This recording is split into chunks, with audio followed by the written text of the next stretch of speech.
No. You're giving me a background of information that I had no clue of. I'm looking at this in isolation, so I certainly can't do that. Good morning. What's your name, please? Good morning. My name is Nandy Long. Would you say it again? Nandy Long, Nandilong. That Nandy Long? Yes, ma'am. Yes, sir. All right. Thank you.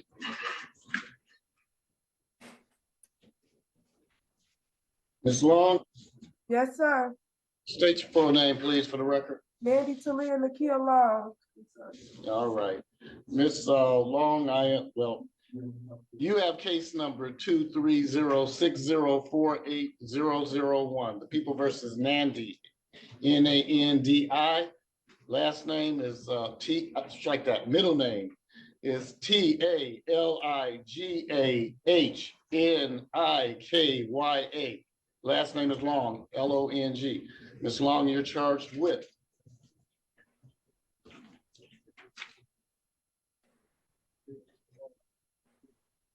three counts. Count one, home invasion in the first degree, punishable by a maximum of 20 years. Count two, unlawful imprisonment, punishable by a maximum of 15 years. And count three, also unlawful imprisonment, again, punishable by a maximum of 15 years. You're also served with the habitual offender second offense notice, Ms. Long. Counsel? Judge, good morning. It's an absolute pleasure. Steve Vincent for the People, P71917. Praying on behalf of Ms. Long, Your Honor, was here for bond redetermination. Yes, counsel. Thank you, Judge. I'm sorry, Your Honor. I apologize. No. I was just saying you can make your argument. Thank you, Your Honor. Judge, Ms. Long is 26 years of age. She's employed at Popeyes. She works every day.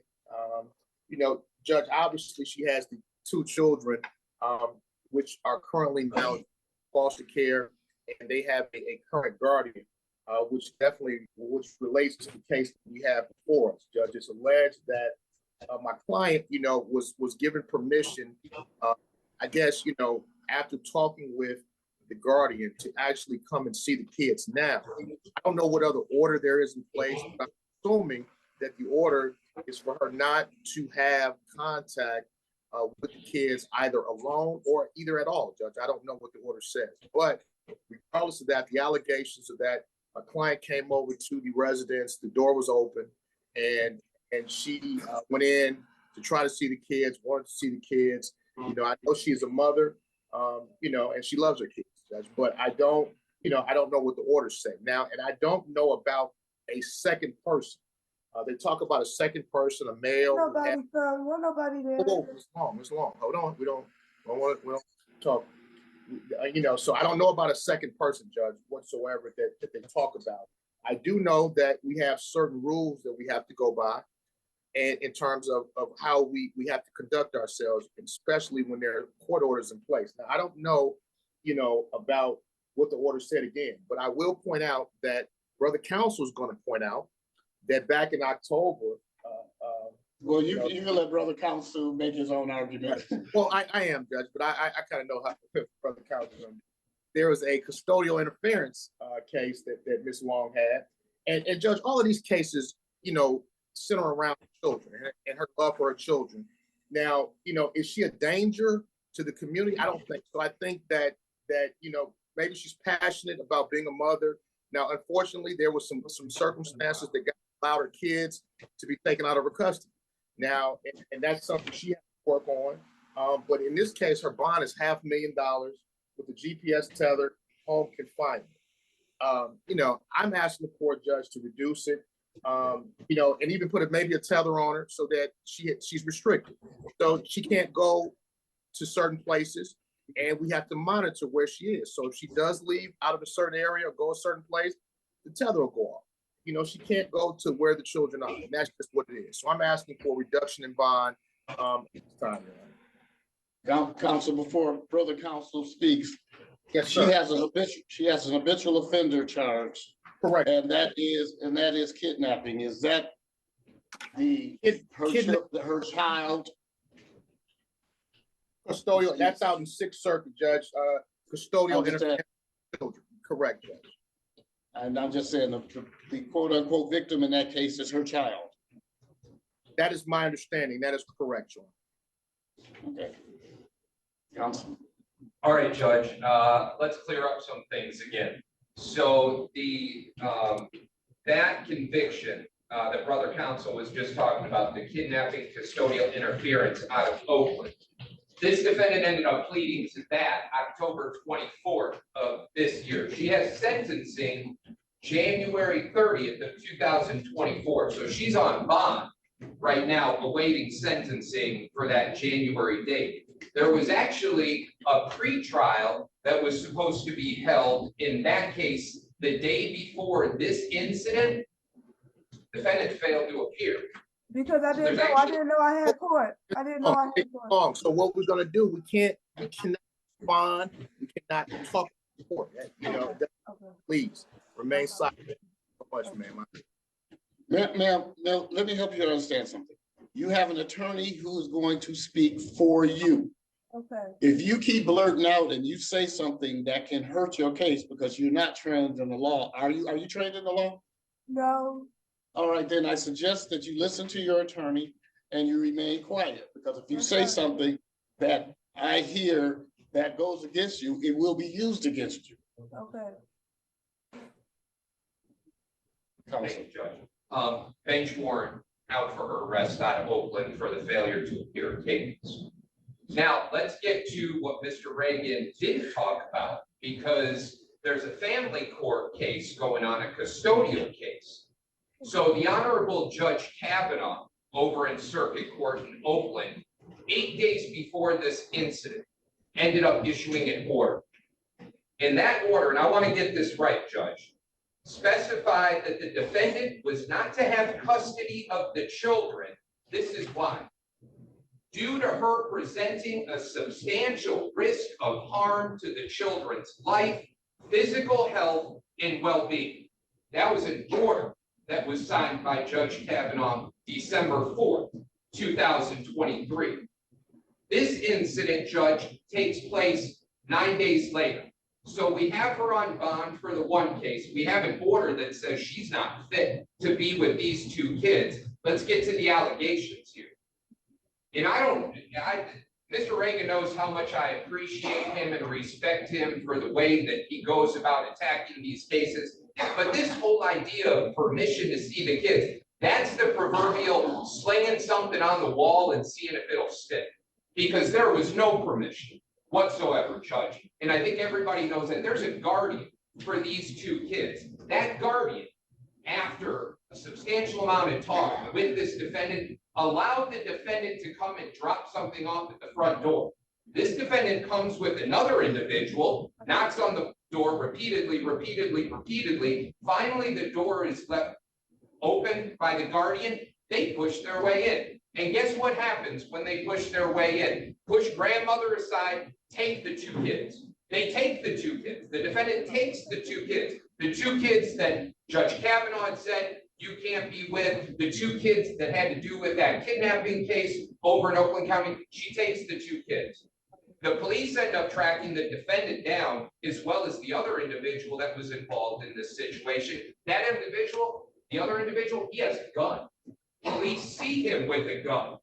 He's walking down the stairs. He doubles back into the residence where the two kids are. Now we have a barricaded gunman situation where the two kids are with the defendant and the individual with the gun. No, nobody is in there. Ma'am, I'm not going to say this again, I'm not, I didn't mean to talk. I wasn't talking to you. I was just talking out loud. I'm sorry. No, ma'am, you don't talk out loud because if you're not talking to me, then you could think to yourself. You don't Okay. have to talk out loud. Okay, I'm sorry. Sorry. I'm so sorry. Judge, ultimately, the police were able to recover the two kids being 3 years old and 8 months old.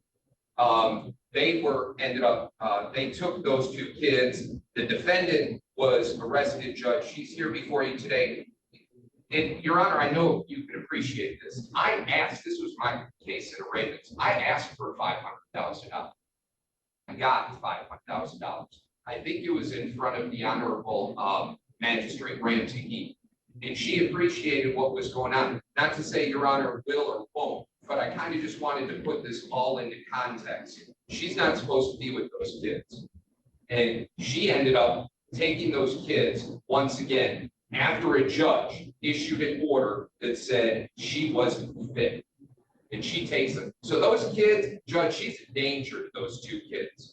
And there's a habeas history because she failed to appear for that pretrial. So we got the double win. I mean, we got both. We got flight, we got danger. We have kids involved in this. We do feel as though that $500,000 is appropriate. We have flight, we have danger. What we don't have is a psychological examination. I think that there should be a referral to the forensic center to make a determination that whatever she does, that she understands what she's doing. She understands the gravity, she understands the criminality, she understands the danger, and I don't think that she does. From what I'm hearing, it sounds like she needs to have a psychological examination, counsel, and I think there should be a referral. Judge, can I just say something? And I'm Yes. not a mother, but I am a father, and I do understand, the love for your kids. I don't want to, get too deep into it, but I know she had kids at 3 years old and 8 months old. 8 month old it's fairly new. I know that people go through postpartum, they go through different situations. But I know she loves her kid, Judge. So, but I do understand what the court is saying in terms of having to follow orders. And I do understand about the court in terms of some maybe mental situation that may be there, may not, I don't know. But I'm going to renew my motion, Judge, only because I think that, if you put a tether house arrest, I think, Judge, that hopefully this can solve this particular situation. And the house arrest tether, Judge, won't allow her to come out the house to even go try to see the kids. She can't drop anything on the porch. She must stay within the four corners of her house. If she steps outside that house, boom, boom, boom, boom, boom, tether goes off. And she's arrested. Yes, counsel, the problem with that is tether goes off. That does not prevent her movement. So she can leave her home, tether goes off, but by the time the police arrive or send someone to pick her up, there could be some danger or some injury that has already occurred. See, it doesn't stop or prevent her from doing anything. All it does is alert people alerts the authorities that she's left the house. But it left where she is tracking her the whole way. I understand that. I understand that, counsel, but the tether unit and the people who's gonna, I don't know that any particular time or day, how many people are available, how many tethers go off on other people, how quickly they can respond. I don't know that they could stop her actions from, if she walks out of her house and she drives directly to where the children are, does that automatically mean that they can prevent some injury, some harm? It doesn't. It just means they've been alerted that she's left the place. Yes, it tells them where she is, but I don't necessarily know that that means that they have X number of people, particularly on standby, that can respond immediately and prevent the harm. I don't know that. Understood, Judge. I apologize, defense counsel. And Judge, that's only one aspect of it. You know what's reverberating in my head is Mr. Reagan just going, toot. Because we had an individual that was with another individual that barricaded themselves inside of a house with a firearm. Toot. So she's already associated. Counsel, just her response right now doesn't tell me that she's mentally sound. Judge, she's upset. I mean, she's got a $500,000 bond. She's sitting brain jumps to the point. Yeah, I put my head down too and be a little upset. No, sir, I don't know that you would do that, but the problem is she's doing it and she's upset with what she's hearing, but she doesn't recognize that she's only hearing this because of some of her actions. So, you know, that concerns me. It concerns me, again, because like I said, tether doesn't prevent anything from happening. It just lets us know that somebody has taken a step outside of the boundary that has been imposed on them by the court. I understand, Judge. I do understand that, Judge. And I think that she was also saying that there wasn't a gun and that there wasn't any of the things that were in the report, because it's a hearsay document, Judge. It's made to get probable cause to get charges made. I mean, it's not always, you know, truthful in its face, but it's what the court has to go by. And I understand that. I do understand. But counsel, we had a shooting in Oxford, and until that young man was convicted, it was an allegation. Right. So I'm just saying, yes, we can talk about these things, and then we can do a post-mortem of it and say, well, you know, I gave her a tether and the police could track her, but it didn't prevent an action. And that's my concern. I understand your concern, Judge. I don't necessarily see it, you know, and I respect this court. You know, I have so much respect for this court, Judge. Yeah, we've known each other for a long time, Mr. Reagan. So, and you know, I would never do anything just because I'm not afraid to reduce bond. Oh no, I know that. I absolutely know that. But I am afraid when I think, just based on what I'm hearing and what I'm seeing, that she may be acting in such a fashion or in a way because it is beyond her ability to control. Yes, I understand a mother's love. I understand that. I understand you said you're a parent, I'm a parent. We understand, but I understand the limits of what I can do to see my child, or I understand if I've acted in such a fashion that my custodial rights have been restricted or taken away because of some actions. And I don't know what all of those actions are. What I'm hearing and seeing right now is limited. I'm sure I can talk to some agencies that could give me a whole other history, a long history of what is going on. I honestly, in my opinion, I think there should be a referral for some type of mental evaluation. Sir, thank you much, Your Honor. I appreciate it. And I think in the long run, counsel, as you go through this case, if you're assigned any further than just doing these bond determinations or hearings at this point, if this is going to be your case that's going to go to trial, I think it should be a referral, and whoever who's going to have this case when it goes to trial, if it goes to trial, there should be some type of referral based on what I see right now. Thank you very much, sir. So, but at this point, I think that's what should be done, and I'm reluctant to make any changes until there is some type of referral to the forensic center.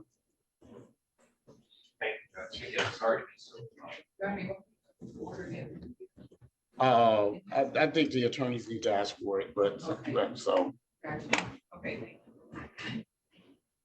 Yeah, the next person that wait. Oh, yes, right. Oh no, I was just saying good luck to you, Ms. Law. That's all. Okay. Counsel, you're not going to have this case beyond here. No. You're not appointed, are you? Okay. Do you think that there should be a referral that you can ask for now, and then we can get it in the works, and whoever gets assigned can take it from there? Well, Judge, I know that she has a assigned lawyer, and I don't have my computer to tell you, but I'm sure that the lawyer is going to contact her within the next few days. Her next court date is December 28th, and I know that she's going to speak with the lawyer, but I don't want to get, because I'm not officially her lawyer. Yeah, very well. Then I think it ought to be a note in the file that this court has suggested it. The defense attorney may not want that. They may not believe that that's going to be something that's going to be beneficial to their client, but that there should be a hearing, and there should be a determination if there's going to be a referral. Thank you. But until that happens, I'm not going to change the bond. Thank you, Judge. May I have the next person at Wayne County Jail, please?